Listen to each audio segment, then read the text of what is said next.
You and I can both agree that to become a successful model, you have to at least simply get started.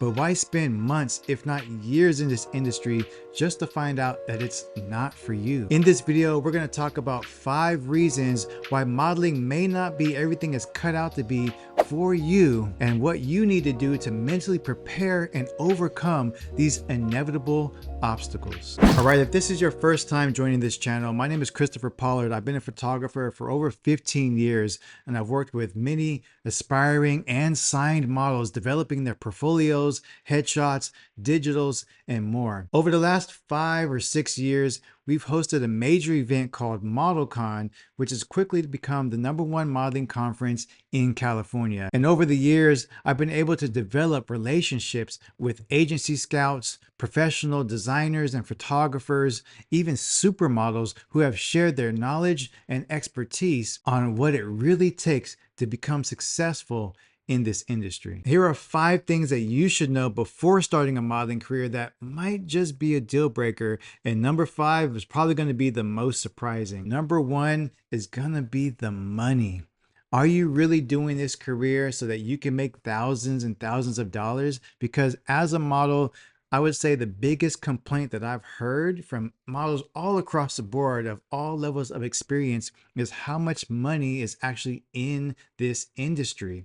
And not just how much you get paid, because you can get paid thousands of dollars to do a photo shoot for a major corporation or campaign. If you are signed with an agency and they happen to land you a big job, you can get residual income, you can get usage rights. There's so many different ways that you can earn money as a model. But the one thing that you should know is that there is something called net 90. So what is net 90? Net 90 means that after the campaign is over, meaning after you've done the photo shoot, after you've done the commercial, and that production is now being used in advertisements, they've made posters out of it, they're sharing it all over social media, you may not see any money from that campaign for up to 90 days after the project is completed. Unfortunately, being the talent, you're one of the last to get paid. Me being a photographer, I'm not totally unfamiliar with this pay structure. Doing corporate jobs, sometimes the paycheck just has to go through the chain of command and go through the HR processing and make sure that your taxes and your medical and all your other benefits are taken out of that check. Even your agency fees, which can be up to 20% taken out of that paycheck before you receive it. All of these things need to happen before you get that letter or that check in the mail. It's important to know that this is a standard business practice. But if you're coming from a regular 9 to 5 work week, working 40 hours, receiving your paycheck each and every week, or even once a month if you're working for the state, then receiving your payment 30, 60, even 90 days after the project is done can take a little bit of an adjustment. So what should you do? Well, first and foremost, you're going to have to budget accordingly. Make sure that you're aware of payment timelines so that you can manage your finances accordingly. Follow up with your agency to make sure that the client pays on time. Sometimes things happen and it can be delayed, but you need to be aware of that so that you can adjust and making sure that your bills are also paid on time. So follow up with your agency, make sure you have that payment due date and how you're going to receive that money, whether it's direct deposit or a physical check in the mail. Now, it is possible to negotiate those payment structures with your agency so you can get those payments a bit faster, but you may be charged an expedited processing fee. So you tell me, is waiting 30, 60, even 90 days after the work has been completed going to be a deal breaker for you to pursue modeling as a career? All right, number 2, it may be the biggest one out of all the 5 we're going to go through because many people, not just models, cannot handle rejection. Rejection and criticism, it just comes with the industry. It's unavoidable. You are not going to get every opportunity, and not every opportunity is meant for you. See, the thing is, agency scouts, casting directors, fashion designers, whomever is looking for that model, they have a vision in their mind of what that representation is going to be. So rather you're too short, too tall, plus size, thin, black, white, Asian, it doesn't matter, curly hair, straight hair, They know what they want before you showed up in the room. And because of that, you may be rejected and sometimes even criticized for showing up for an opportunity. Hey, I'm not saying it's right or wrong. All I'm going to say is that it will happen. We went to New York Fashion Week just last September in 2024, and there's a line of models down the street. Not every model is going to get casted. And because of that, it can be overwhelming to the designers and the whole production to see every single person. So, in that instance, one of my colleagues was in line waiting to be casted, waiting to show her walk for these designers. And one of the production members actually came out to the line and just immediately started kicking people out. They didn't get a chance to walk because of their measurements or their height didn't meet the requirements to begin with. So, quick story, this is what she told me. There was a line of models. They're waiting to see the designers. Everybody's anxiously waiting. They have their number, they have their comp cards, they're in their model uniform, ready to go. Someone from the production team starts walking out and says, "How tall are you? Nope, get out. How tall are you? Nope, get out. How tall are you? Nope, you're too short. We don't like your hair. This isn't going to work. You're too thin. You're too plus size. Go ahead and get out of line now." Never even got the opportunity to walk in front of the judges. And this is going to be an experience that may occur for you. We have had plenty of stories at our ModelCon events where models during our panel discussions speak on stage about rejection that they've experienced. And though it may be harsh and though it may be critical, sometimes that opportunity, it's okay. Let it roll off your back and move forward. Another no just means your yes is coming up eventually. You have to keep going. You have to keep moving forward. You are good enough and you are worthy enough to be in that room. Sometimes you just need to find the opportunities that are looking for models who look like you. Number 3 reason why modeling may not be for you is an unpredictable schedule. If you are used to having things set a certain way to where you know you're working every Tuesday, every Wednesday through Friday, you got somewhere to be for a certain amount of hours. Unfortunately, it's just not going to happen in the modeling world.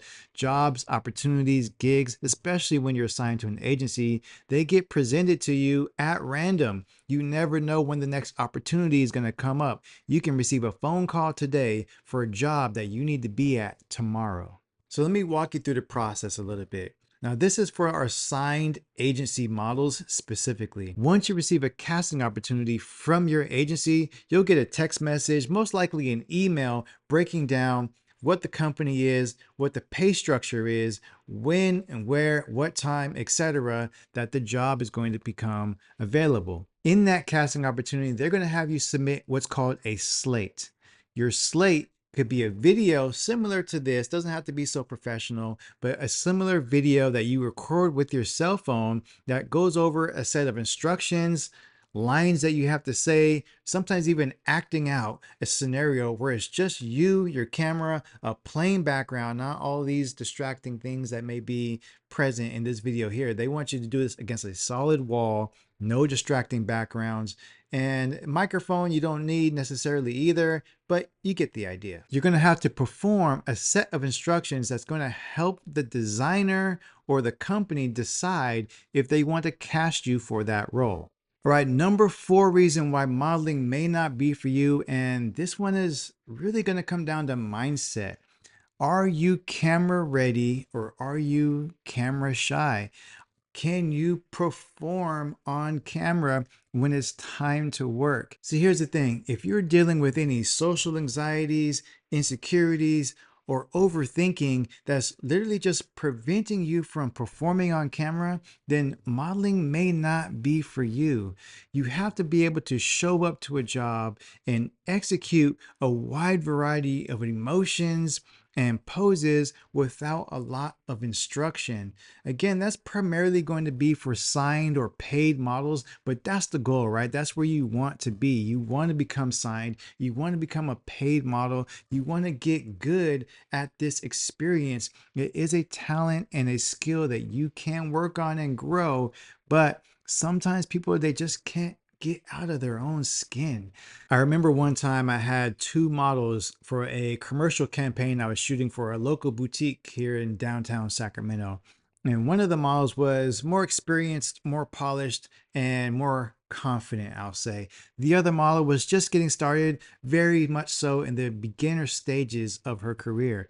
Now, the reason why that beginner model was selected, again, going back to that unpredictable schedule, we had to find somebody to fulfill that role because another model couldn't make it. This beginner model, she fit the look, she fit the measurements, she had everything we needed externally to meet the requirements of that role. But when it came down to actually completing the project, she just couldn't get out of her own skin. So, meaning, what happened during that project was we were in the middle of shooting, everyone's dressed up, hair and makeup ready, we're getting ready to hit record. And of course, the more experienced model, she was able to hit the turns, walk, smile, appear confident on camera. The beginner model was very much like, what should I do now? Should I do this or should I do that? How do I look?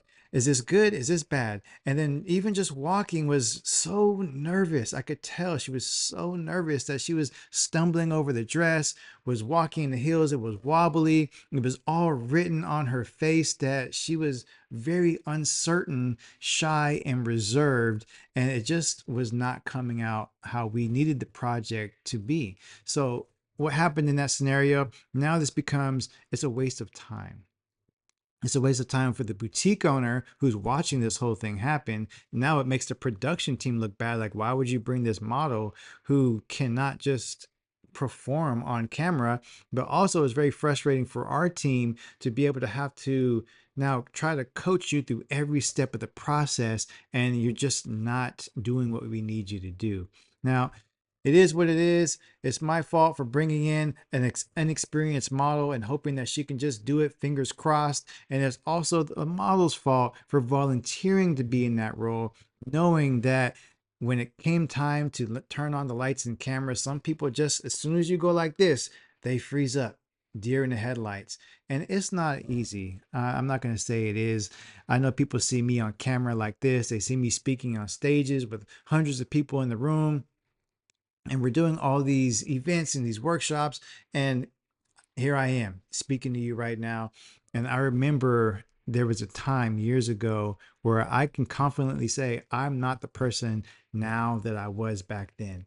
I had to grow this skill. I had to become better. I had to see what I was doing wrong, the mistakes I was making, painfully listen to my own voice. I'm like, oh man, this is cringy, it's so bad. And just work through that process to get better and better and better. And I'm still trying to get better. I'm not perfect and I never will be, but it is a process that you have to go through. But some people don't want to go through that process. Some people, it's very challenging to get over that shyness. And if that's you, you have to be very self aware to know, hey, you know what? I'm just not meant for being in front of the camera. I don't want to go through that process. You're going to save yourself some heartache. You're going to save yourself some time. You're going to save the production team time, money, and energy if you know that you just can't be that person. And I don't want to use the word can't. Let's just take the word can't out of it because I believe you can do whatever you set your mind to do.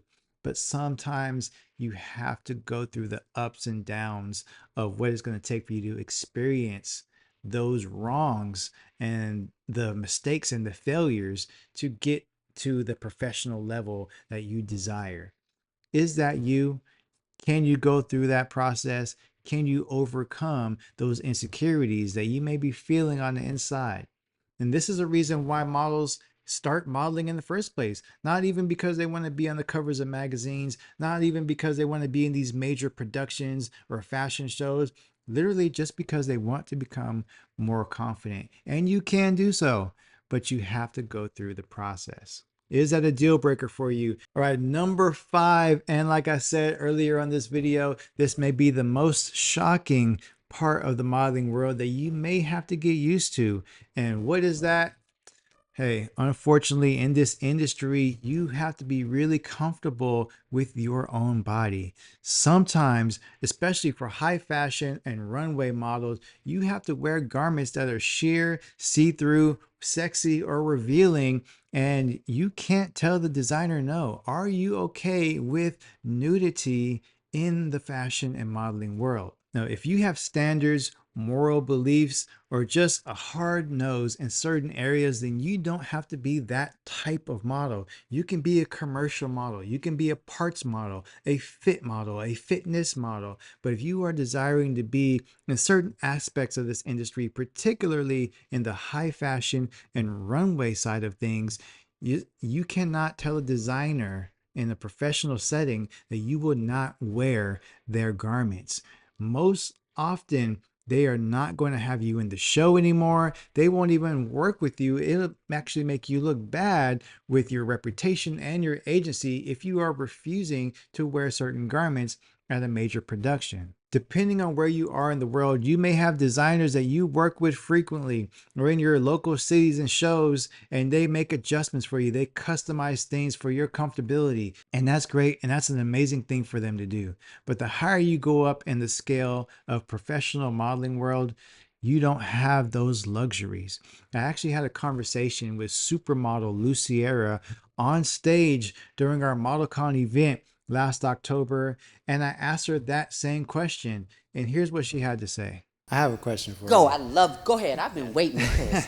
Sit together. See, I'm going to sit with him. You didn't. So, Go ahead, Chris. so because I've had this conversation, especially with some of our team members, and some of them are more modest than others.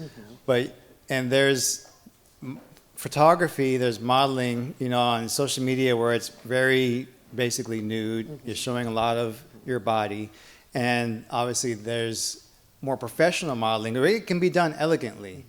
Right. So, but the real question comes down to, like, even with these designers, these big brands, these shows, you now see on social media, they're walking for a major brand and they're wearing a sheer shirt and you can see their nipples.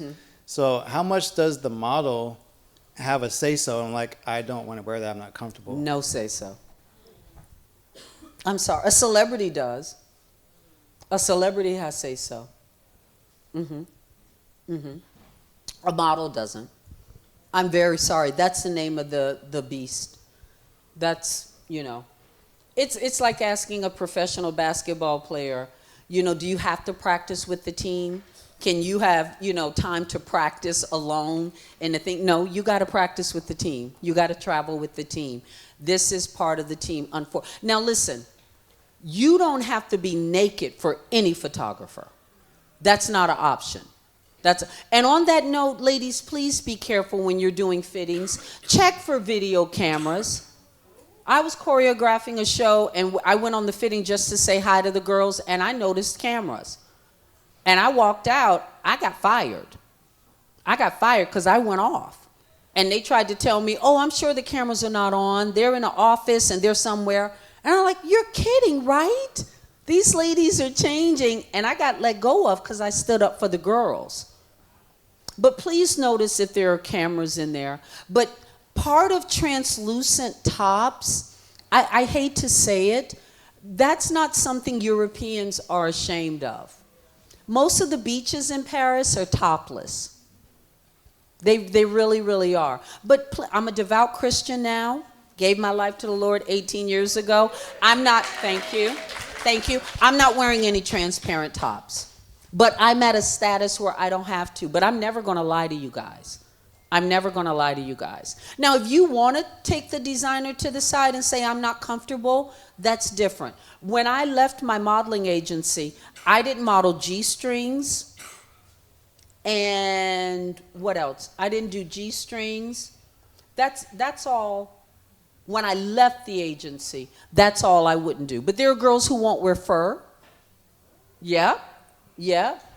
There's one silly one who won't do ostrich feathers. Don't ask me why.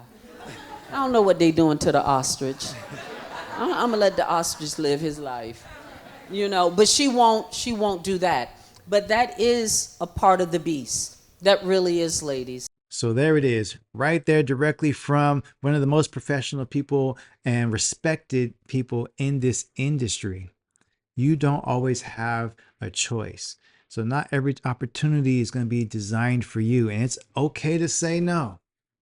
But I'm just letting you know right now that you do need to be comfortable with your body in order to be a model. As a model, you are a coat hanger, right? You are displaying that product. Your job as a model is to help sell the product and emotion that that company wants to portray. In order to do that, hey, here's what it is. Put this on, go make it look good, and it is what it is. Yes, this can be a deal breaker for many, many people. And again, you can choose a style of modeling, a niche of modeling that does not require you to wear certain pieces or garments or wear anything that's too revealing. There is many different areas of this industry that you can find yourself in, but be aware of these possibilities. All right, number 6, bonus tip of what can be a deal breaker for modeling. How do you know if this world is for you? Again, it's going to come down to that